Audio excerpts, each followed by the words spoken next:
شہر میں آیا تو ایک صاحب نے مجھے بتایا کہ ہم بھی پنجابی ہیں، سندھی ہیں، اور مولانا سے گفتگو کرتے ہوئے ابھی پتہ لگا کہ اس علاقے کا نام مالوا ہے۔ مالوا ایک خطے کو بولتے ہیں، وہ ایک ضلع نہیں ہوتا، اس میں بہت سارے شہر ہوتے ہیں۔ تو ہم جس شہر میں رہتے ہیں وہ بھی مالوا ہے۔ لدھیانہ، فیروز پور، پٹیالہ، سرہند، راجپورہ، وہ بھی مالوا ہے۔ تو اس نسبت سے سب سے پہلے پیارے نبی حضرت محمد رسول اللہ صلی اللہ تعالی علیہ وسلم کی شان اقدس میں کسی مالوی نے کہا ہے کہ جتھے میرے حضور دے قدم لگے صلی اللہ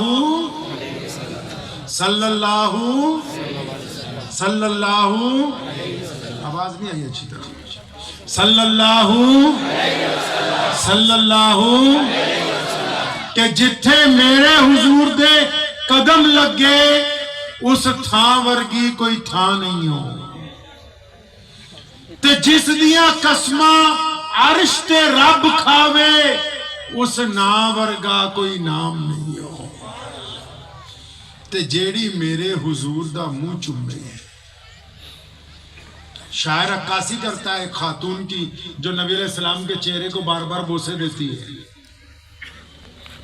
کہنے جتھے میرے حضور دے قدم لگے اس تھاں ورگی کوئی تھاں نہیں ہو، تے جس دیاں قسماں عرش تے رب کھاوے اس نام ورگا کوئی نام نہیں ہو، تے جیڑی میرے حضور دا منہ چومے اس ماں ورگی کوئی ماں نہیں ہو۔ چلو چلیے جالیاں ہیٹھ بئیے او دی چھاں ورگی کوئی چھاں نہیں ہو۔ کہ سلام پیش کیا ہے پیارے آقا صلی اللہ علیہ وسلم کو، وہ کہتا ہے کہ ہو لاکھوں سلام اس آقا پر،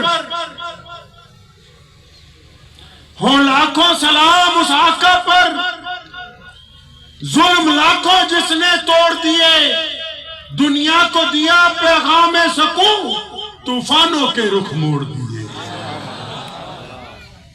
اس محسن عالم نے دنیا میں کیا کیا نہ دیا انسانوں کو، دستور دیا، منشور دیا، نئی راہیں دی، نئے موڑ دیے۔ پیارے پیغمبر جناب محمد صلی اللہ علیہ وسلم مکہ المکرمہ میں موجود ہیں، اور آپ علیہ السلام نے اپنے دین کی تبلیغ شروع کی ہے، لوگوں کو بتانا شروع کیا ہے۔ تو آپ علیہ السلام ایک گلی میں سے گزر رہے ہیں تو دیکھتے ہیں کہ اس گلی میں ایک دروازے کے اوپر جو باہر دروازے میں گھر کا حصہ بنا ہوا ہے باہر کا، وہاں ایک غلام آٹا پیس رہا ہے، گیہوں پیس رہا ہے، لیکن اس کی آنکھوں سے زاروں قطار آنسو جاری ہے۔ محمد علیہ السلام نے اس غلام کو رک کے پوچھا ہے کہ بھائی تو کام بھی کرتا ہے، روتا بھی ہے، روتا کیوں ہے تو؟ کیوں رو رہا ہے؟ تو اس غلام نے نبی علیہ السلام کو، وہ جانتا نہیں تھا، اور آپ حضرات کو شاید اس بات کا علم نہیں ہے کہ جو لوگ نبی علیہ السلام سے پہلی دفعہ جن کی ملاقات ہوتی تھی، یا جو پہلی دفعہ نبی علیہ السلام کو دیکھتے تھے، وہ اپنے پاس سے نبی علیہ السلام کا ایک نام رکھ لیتے تھے۔ اساتذہ اکرام بیٹھے ہیں، آوا حدیث کی کتابیں پڑھیں، پیارے نبی علیہ السلام کا جو حلیہ مبارک ہے وہ ایک دیہاتی عورت ام معبد نے بیان کیا ہے۔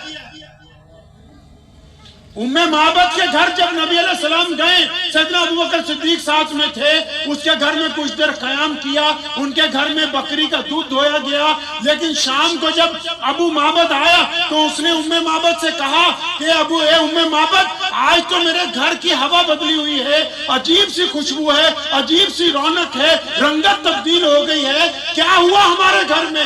آج کیا کوئی آیا تھا میرے گھر میں؟ آج رونق ہی رونق نظر آ رہی ہے۔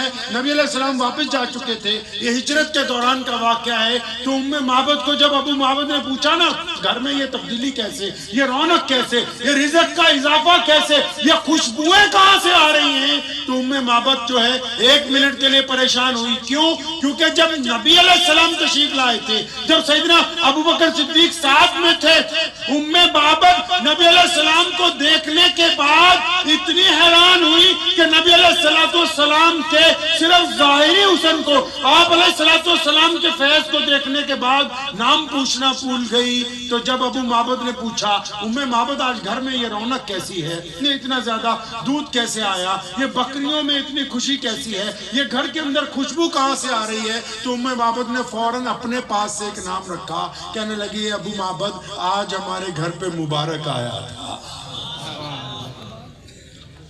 جن لوگوں کو نبی علیہ السلام کا نام پہلی اٹریکشن میں نہیں پتہ لگتا تھا، وہ پیارے پیغمبر علیہ السلام کا نام اپنے پاس سے رکھتے تھے۔ ادھر بھی انہوں نے رکھا کہ اکثر لوگ کہتے تھے کہ یہ پیاری صورت والے، تو اس غلام نے روتے ہوئے کہا کہ یہ پیاری صورت والے، میں آپ کو جانتا تو نہیں ہوں، البتہ میں جس کا غلام ہوں وہ مجھے مارتا ہے اور مجھے بخار ہے، کیونکہ اس نے کہہ رکھا ہے کہ یہ ساری رات میں اناج پس جانا چاہیے۔ میں روتا اس لیے ہوں کہ جسم میں درد بھی ہو رہا ہے، چکی بھی چلانی ہے، تو میں تو اس لیے پریشان ہوں، اس لیے میں رو رہا ہوں۔ سنو مسلمانوں، پیارے پیغمبر علیہ السلام نے فرمایا اس غلام کو، فرمایا فکر نہ کرو، میں تمہاری مدد کروں گا۔ وہ غلام کہتا ہے کہ نبی علیہ السلام جب بھی چلے گئے، ابھی میرے ذہن و خیال میں کوئی بات ابھی آئی نہیں، لیکن البتہ جب میں یہ سوچنے لگا کہ اس راستے سے بہت سے لوگ گزرتے ہیں، مجھے روتا ہوا دیکھتے ہیں، کچھ رکتے ہیں، کچھ پوچھتے ہیں، کچھ پوچھنے کے بعد چلے جاتے ہیں، لیکن آج یہ کون ہے؟ انہوں نے مجھے پوچھا ہے اور میری مدد کا وعدہ کر کے گئے ہیں۔ ابھی یہ سوچ ہی رہا ہے کہ پیارے پیغمبر نبی علیہ السلام واپس تشریف لائے، ایک ہاتھ میں کھجوریں، ایک ہاتھ میں گرم دودھ کا پیالہ، اور اس کو بٹھایا چکی سے ہٹا کے، اس کو کھجوریں کھلائیں، دودھ پلایا، فرمایا یہ تیرا بستر جو ہے نا اس پہ آرام کر لے۔